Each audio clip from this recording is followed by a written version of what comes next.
नमस्कार मित्रों, मैं ब्रिजेंद्र सिंह। हमारे YouTube चैनल उपन्यास कहानियां में आपका स्वागत है। आप सुन रहे हैं श्री लाल शुक्ल का उपन्यास राग दरबारी का भाग 8।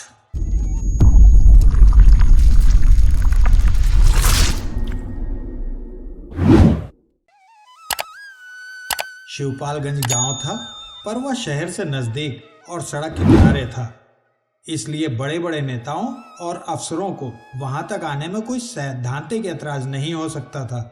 कुओं के अलावा वहां कुछ हैंडपंप भी लगे थे, इसलिए बाहर से आने वाले बड़े लोग प्यास लगने पर अपनी जान को खतरे में डाले बिना वहां का पानी पी सकते थे। खाने का भी सुविधा था। वहां के छोटे मोटे अफसरों में कोई न कोई ऐसा निकल ही आता था जिसके ठाट बाट देखकर वहां वाले उसे परले सिरे का बेईमान समझते, पर जिसे देखकर ये बाहरी लोग आपस में कहते कितना तमीजदार है, बहुत बड़े खानदान का लड़का है। देखो ना, इसे चीको साहब की लड़की ब्याही है। इसलिए भूख लगने पर अपनी ईमानदारी को खतरे में डाले बिना वे लोग वहां खाना भी खा सकते थे। कारण जो भी रहा हो, उस मौसम में शिवपालगंज में जननायकों और जन सेवकों का आना जाना बड़े जोर से शुरू हुआ था। उन सबको शिवपालगंज के विकास की चिंता थी और नतीजा ये होता था कि वे लेक्चर देते थे।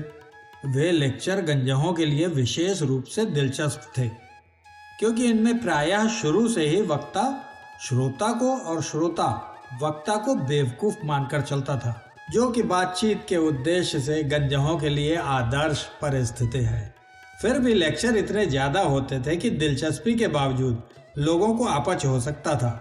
लेक्चर का मजा तो तब है जब सुनने वाले भी समझे कि यह बकवास कर रहा है और बोलने वाला भी समझे कि मैं बकवास कर रहा हूँ। पर कुछ लेक्चर देने वाले इतनी गंभीरता से चलते कि सुनने वाले को कभी कभी लगता था यह आदमी अपने कथन के प्रति सचमुच ही ईमानदार है। ऐसा संदेह होते ही लेक्चर गाढ़ा और फीका बन जाता था और उसका असर श्रोताओं के हाजमे के बहुत खिलाफ पड़ता है। ये सब देखकर गंजहों ने अपनी अपनी तंदुरुस्ती के अनुसार लेक्चर ग्रहण करने का समय चुन लिया था। कोई सवेरे खाना खाने के पहले लेक्चर लेता था, कोई दोपहर को खाना खाने के बाद। ज्यादातर लोग लेक्चर की सबसे बड़ी मात्रा दिन के तीसरे पहर ऊँघने और शाम को जागने के बीच में लेते थे। उन दिनों गांव में लेक्चर का मुख्य विषय खेती था। इसका यह अर्थ कदापि नहीं कि पहले कुछ और था। वास्तव में पिछले कई सालों से गांव वालों को फुसलाकर बताया जा रहा था कि भारतवर्ष एक खेतीहर देश है। गांव वाले इस बात का विरोध नहीं करते थे, पर प्रत्येक वक्ता शुरू से ही ये मानकर चलता था कि गांव वाले इस बात का विरोध करेंगे। इसलिए वे एक के बाद दूसरा तर्क ढूंढ कर लाते थे और यह साबित करने में लगे रहते थे कि भारतवर्ष एक खेतीहर देश है। इसके बाद वे बताते थे कि खेती की उन्नति ही देश की उन्नति है। फिर आगे की बात बताने के पहले ही प्रायः दोपहर के खाने का वक्त हो जाता और वह तमीजदार लड़का, जो बड़े संपन्न घराने की औलाद हुआ करता था और जिसको चीको साहब की लड़की ब्याही रहा करती थी, वक्ता की पीठ का कपड़ा खींच खींच कर इशारे से बताने लगता कि चाचा जी खाना तैयार है। कभी कभी कुछ वक्तागण आगे की बात भी बता ले जाते थे और तब मालूम होता कि उनकी आगे की और पीछे की बात में कोई फर्क नहीं था, क्योंकि घूम फिर कर बात यही रहती थी कि भारत एक खेतीहर देश है। तुम खेतीहर हो, तुमको अच्छी खेती करनी चाहिए, अधिक अन्न उपजाना चाहिए। प्रत्येक वक्ता इसी संदेह में गिरफ्तार रहता था कि काश्तकार अधिक अन्न नहीं पैदा करना चाहते। लेक्चरों की कमी विज्ञापन से पूरी की जाती थी और एक तरह से शिवपालगंज में दीवारों पर चिपके या लिखे हुए विज्ञापन वहां की समस्याओं और उनके समाधानों का सच्चा परिचय देते थे। मिसाल के लिए समस्या थी कि भारतवर्ष एक खेतीहर देश है और किसान बदमाशी के कारण अधिक अन्न नहीं उपजाते। इसका समाधान ये था कि किसानों के आगे लेक्चर दिया जाए और उन्हें अच्छी अच्छी तस्वीरें दिखाई जाएं। उनके द्वारा उन्हें बताया जाए कि तुम अगर अपने लिए अन्न नहीं पैदा करना चाहते तो देश के लिए करो। इसी से जगह जगह पोस्टर चिपके हुए थे जो काश्तकारों से देश के लिए अधिक अन्न पैदा कराना चाहते थे। लेक्चरों और तस्वीरों का मिला जुला असर काश्तकारों पर बड़े जोर से पड़ता था और भोले से भोला काश्तकार भी मानने लगता था कि हो ना हो इसके पीछे भी कोई चाल है। शिवपालगंज में उन दिनों एक ऐसा विज्ञापन खास तौर से मशहूर हो रहा था जिसमें एक तंदुरुस्त काश्तकार सिर पर अंगोछा बांधे, कानों में बालियां लटकाए और बदन पर मिर्जई पहने गेहूं की ऊंची फसल को हंसिये से काट रहा था। एक औरत उसके पीछे खड़ी हुई, अपने आप से बहुत खुश, कृषि विभाग के अफसरों वाली हंसी हंस रही थी। नीचे और ऊपर अंग्रेजी और हिंदी अक्षरों में लिखा था, अधिक अन्न उपजाओ। मिर्जई और बाली वाले काश्तकारों में जो अंग्रेजी के विद्वान थे उन्हें अंग्रेजी इबारत से, और जो हिंदी के विद्वान थे उन्हें हिंदी से परास्त करने की बात सोची गई थी। और जो दो में से एक भी भाषा नहीं जानते थे वे भी कम से कम आदमी और औरत को तो पहचानते ही थे।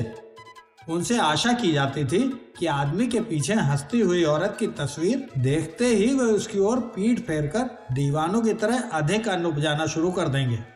ये तस्वीर शिवपालगंज में आजकल कई जगह चर्चा का विषय बनी थी, क्योंकि यहाँ वालों की निगाह में तस्वीर वाले आदमी की शक्ल कुछ कुछ बद्री पहलवान से मिलती थी।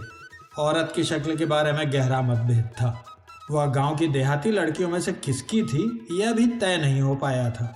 वैसे सबसे ज्यादा जोर शोर वाले विज्ञापन खेती के लिए नहीं, मलेरिया के बारे में थे। जगह जगह मकानों की दीवारों पर गेरू से लिखा गया था कि मलेरिया को खत्म करने में हमारी मदद करो, मच्छरों को समाप्त हो जाने दो। यहाँ भी ये मानकर चला गया था कि किसान गाय भैंस की तरह मच्छर भी पालने को उत्सुक हैं और उन्हें मारने के पहले किसानों का हृदय परिवर्तन करना पड़ेगा। हृदय परिवर्तन के लिए रोग की जरूरत है, रोग के लिए अंग्रेजी की जरूरत है। इस भारतीय तर्क पद्धति के हिसाब से मच्छर मारने और मलेरिया उन्मूलन में सहायता करने की सभी अपीलें प्रायः अंग्रेजी में लिखी गई थी। इसलिए प्रायः सभी लोगों ने इनको कविता के रूप में नहीं, चित्रकला के रूप में स्वीकार किया था और गेरू से दीवार रंगने वालों को मनमानी अंग्रेजी लिखने की छूट दे दी थी। दीवारें रंगती जाती थी, मच्छर मरते जाते थे, कुत्ते भूंका करते थे, लोग अपनी राह चलते रहते थे। एक विज्ञापन भोले भाले ढंग से बताता था कि हमें पैसा बचाना चाहिए। पैसा बचाने की बात गांव वालों को उनके पूर्वज मरने के पहले ही बता गए थे और लगभग प्रत्येक आदमी को अच्छी तरह मालूम थी। इसमें सिर्फ इतनी नवीनता थी कि यहाँ भी देश का जिक्र था। कहीं कहीं इशारा किया गया था कि अगर तुम अपने लिए पैसा नहीं बचा सकते तो देश के लिए बचाओ। बात बहुत ठीक थी, क्योंकि सेठ, साहूकार, बड़े बड़े ओहदेदार, वकील, डॉक्टर ये सब तो अपने लिए पैसा बचा ही रहे थे। इसलिए छोटे छोटे किसानों को देश के लिए पैसा बचाने में क्या ऐतराज हो सकता था। सभी इस बात से सिद्धांत रूप में सहमत थे कि पैसा बचाना चाहिए। पैसा बचाकर किस तरह कहाँ जमा किया जाएगा वे बातें भी विज्ञापनों और लेक्चरों में साफ तौर से बताई गई थी और लोगों को उनसे भी कोई आपत्ति न थी। सिर्फ लोगों को यही नहीं बताया गया था कि कुछ बचाने के पहले तुम्हारी मेहनत के एवज में तुम्हें कितना पैसा मिलना चाहिए। पैसे की बचत का सवाल आमदनी और खर्च से जुड़ा हुआ है। इस छोटी सी बात को छोड़कर बाकी सभी बातों पर इन विज्ञापनों में विचार कर लिया गया था और लोगों ने इनको इस भाव से स्वीकार कर लिया था कि ये बेचारे दीवार पर चुपचाप चिपके हुए हैं, न दाना मांगते हैं न चारा, न कुछ लेते हैं न देते हैं। चलो इन तस्वीरों को छेड़ो नहीं। पर रंगनाथ को जिन विज्ञापनों ने अपनी ओर खींचा वे पब्लिक सेक्टर के विज्ञापन न थे, प्राइवेट सेक्टर की देन थे। उनसे प्रकट होने वाली बातें कुछ इस प्रकार थीं। उस क्षेत्र में सबसे ज्यादा व्यापक रोग दाद है। एक ऐसी दवा है जिसको दांत पर लगाया जाए तो उसे जड़ से आराम पहुंचता है, मुंह से खाया जाए तो खांसी जुकाम दूर होता है, बताशे में डालकर पानी से निगल लिया जाए तो हैजे में लाभ पहुंचता है। ऐसी दवा दुनिया में कहीं नहीं पाई जाती। उसके आविष्कारक अब भी जिंदा हैं। यह विलायत वालों की शरारत है कि उन्हें आज तक नोबेल पुरस्कार नहीं मिला है। इस देश में और भी बड़े बड़े डॉक्टर हैं जिनको नोबेल पुरस्कार नहीं मिला है। एक कस्बा जहानाबाद में रहते हैं और चूंकि वहां बिजली आ चुकी है इसलिए वे नामर्दी का इलाज बिजली से करते हैं। अब नामर्दों को परेशान होने की जरूरत नहीं है। एक दूसरे डॉक्टर जो कम से कम भारतवर्ष भर में तो मशहूर हैं ही, बिना ऑपरेशन के अंडवृद्धि का इलाज करते हैं। और यह बात शिवपालगंज में किसी भी दीवार पर तारकोल के हरूफ में लिखी हुई पाई जा सकती है। वैसे बहुत से विज्ञापन बच्चों में सूखा रोग, आंखों की बीमारी और पेचिश आदि से भी संबद्ध हैं, पर असली रोग संख्या में कुल 3 ही हैं: दाद, अंडवृद्धि और नामर्दी। और इनके इलाज की तरकीब शिवपालगंज के लड़के अक्षर ज्ञान पा लेने के बाद ही दीवारों पर अंकित लेखों के सहारे जानना शुरू कर देते हैं। विज्ञापनों की इस भीड़ में वैद्य जी का विज्ञापन नव युवकों के लिए आशा का संदेश अपना अलग व्यक्तित्व रखता था। वो दीवारों पर लिखे नामर्दी का बिजली से इलाज जैसे अश्लील लेखों के मुकाबले में नहीं आता था। वो छोटे छोटे नुक्कड़ों, दुकानों और सरकारी इमारतों पर जिनके पास पेशाब करना और जिन पर विज्ञापन चिपकाना मना था, टीन की खूबसूरत तख्तियों पर लाल हरे अक्षरों में प्रकट होता था और सिर्फ इतना कहता था, नव युवकों के लिए आशा का संदेश। नीचे वैद्य जी का नाम था और उनसे मिलने की सलाह थी। एक दिन रंगनाथ ने देखा, रोगों की चिकित्सा में एक नया आयाम जुड़ रहा है। सवेरे से ही कुछ लोग एक दीवार पर बड़े बड़े अक्षरों में लिख रहे हैं, बवासीर।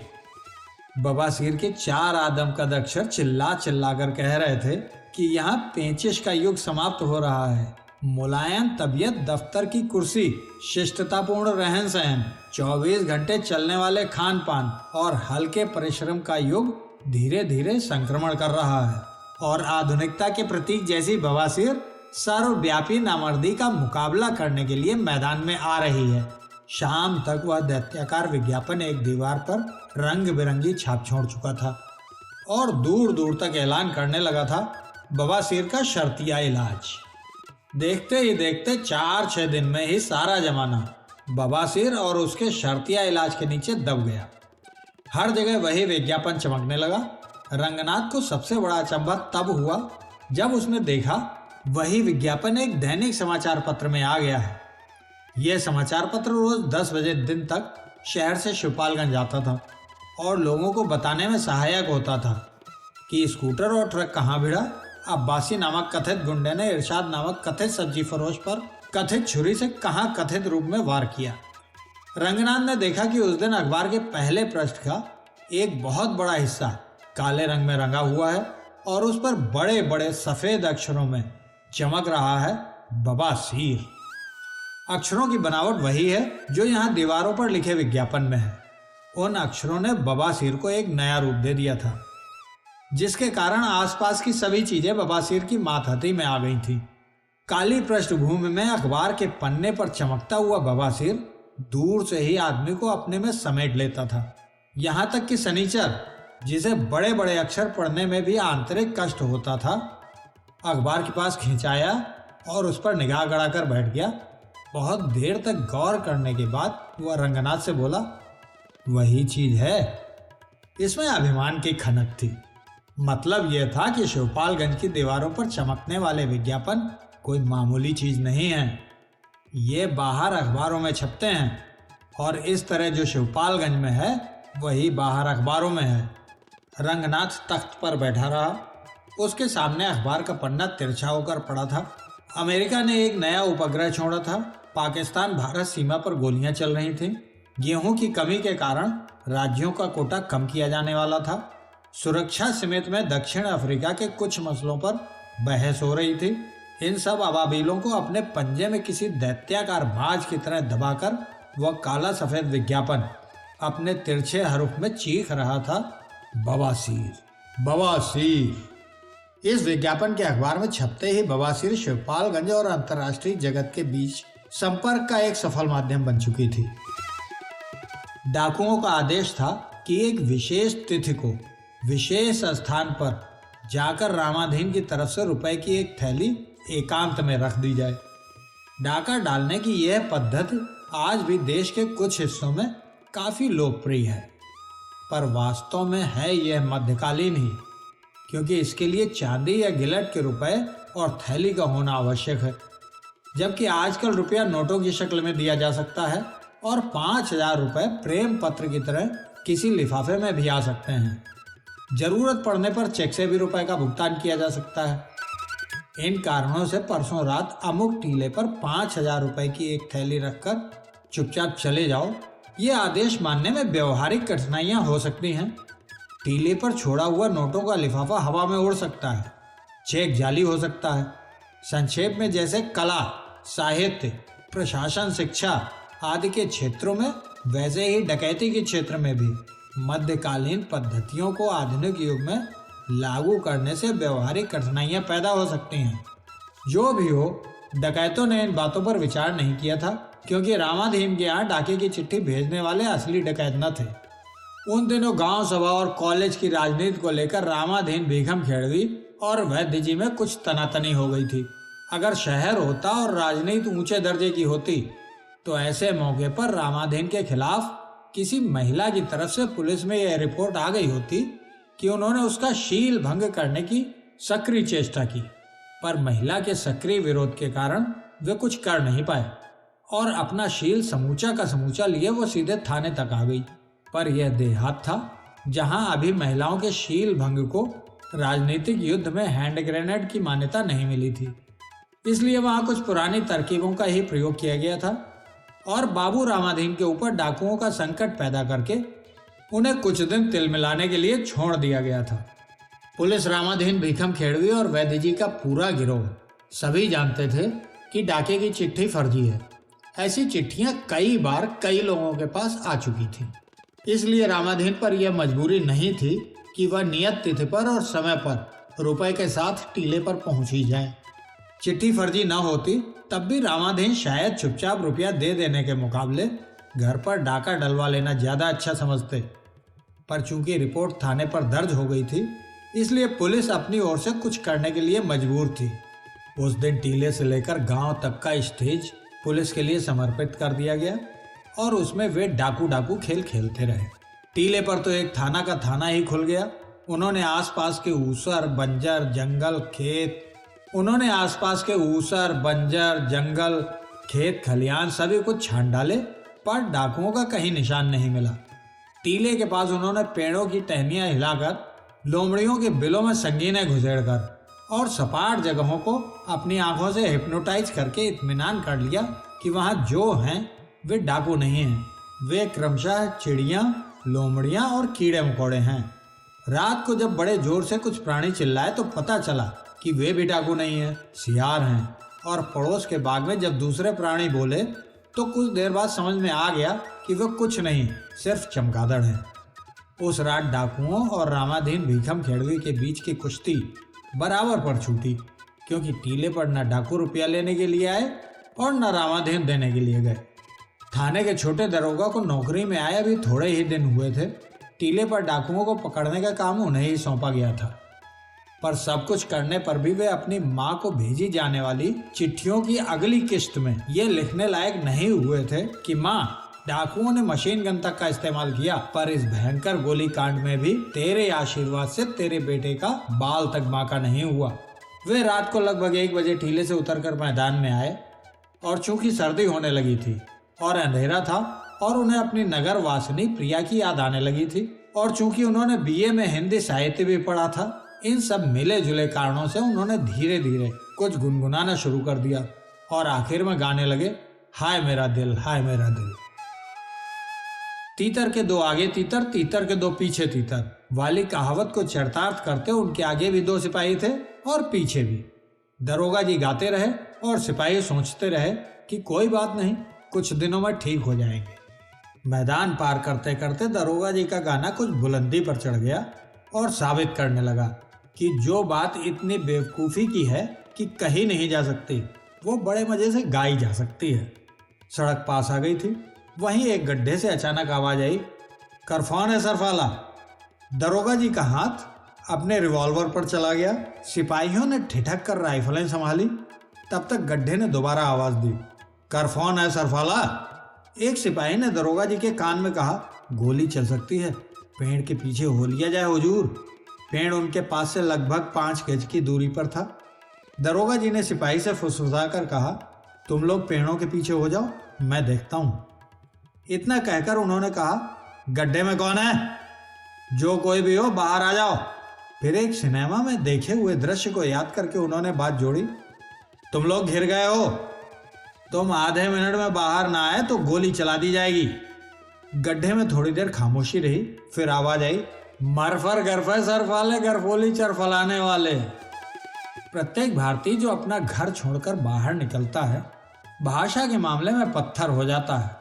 इतनी तरह की बोलियां उसके कानों में पड़ती हैं कि बाद में हार कर वो सोचना ही छोड़ देता है कि ये नेपाली है या गुजराती। पर इस भाषा ने दरोगा जी को चौकन्ना बना दिया और वे सोचने लगे कि क्या मामला है। इतना तो समझ में आता है कि इसमें कोई गाली है, पर यह क्यों नहीं समझ में आता कि यह कौन सी बोली है। इसके बाद ही जहां बात समझ के बाहर होती है वहीं गोली चलती है। इस अंतर्राष्ट्रीय सिद्धांत का शिवपालगंज में प्रयोग करते हुए दरोगा जी ने रिवॉल्वर तान लिया और कड़क कर बोले, गड्ढे से बाहर आ जाओ, नहीं तो मैं गोली चलाता हूँ। पर गोली चलाने की जरूरत नहीं पड़ी। एक सिपाही ने पेड़ के पीछे से निकलकर कहा, गोली मत चलाइए हुजूर, ये जोगन थवा है, पीकर गड्ढे में पड़ा है। सिपाही लोग उत्साह से गड्ढे को घेर कर खड़े हो गए। दरोगा जी ने कहा, कौन जोगन थवा? एक पुराने सिपाही ने तजुर्बे के साथ कहना शुरू किया, यह श्री रामनाथ का पुत्र जोगनाथ है, अकेला आदमी है, दारू ज्यादा पीता है। लोगों ने जोगनाथ को उठाकर उसके पैरों पर खड़ा किया, पर जो खुद अपने पैरों पर खड़ा नहीं होना चाहता उसे दूसरे कहां तक खड़ा करते रहेंगे। इसलिए वह लड़खड़ाकर एक बार फिर गिरने को हुआ, बीच में रोका गया और अंत में गड्ढे के ऊपर आकर परमहंसों की तरफ बैठ गया। बैठकर जब उसने आंखें मिलाकर, हाथ हिलाकर चमगादड़ों और सियारों की कुछ आवाजें गले से निकालकर अपने को मानवीय स्तर पर बात करने लायक बनाया, तो उसके मुंह से फिर वही शब्द निकले, करफौन है सरफाला? दरोगा जी ने पूछा, ये बोली कौन सी है? एक सिपाही ने कहा, बोली ही से तो हमने पहचाना कि जोगनाथ है। वह सरफरी बोली बोलता है, इस वक्त होश में नहीं है, इसलिए गाली बक रहा है। दरोगा जी शायद गाली देने के प्रति जोगनाथ की इस निष्ठा से बहुत प्रभावित हुए कि वह बेहोशी की हालत में भी कम से कम इतना तो कर ही रहा है। उन्होंने उसकी गर्दन जोर से हिलाई और पकड़कर बोले, होश में आ। पर जोगनाथ ने होश में आने से इनकार कर दिया, सिर्फ इतना कहा, सरफाले। सिपाही हंसने लगे। जिसने उसे पहले पहचाना था उसने जोगनाथ के कान में चिल्लाकर कहा, जरफोगनाथ, हरफोश में हरफाओ। उसकी भी जोगनाथ पर कोई प्रतिक्रिया नहीं हुई, पर दरोगा जी ने एकदम से सरफरी बोली सीख ली। उन्होंने मुस्कुराकर कहा, यह साला हम लोगों को साला कह रहा है। उन्होंने उसे मारने के लिए अपना हाथ उठाया, पर एक सिपाही ने रोक लिया, कहा, जाने भी दे हुजूर। दरोगा जी को सिपाहियों का मानवतावादी दृष्टिकोण कुछ पसंद नहीं आ रहा था।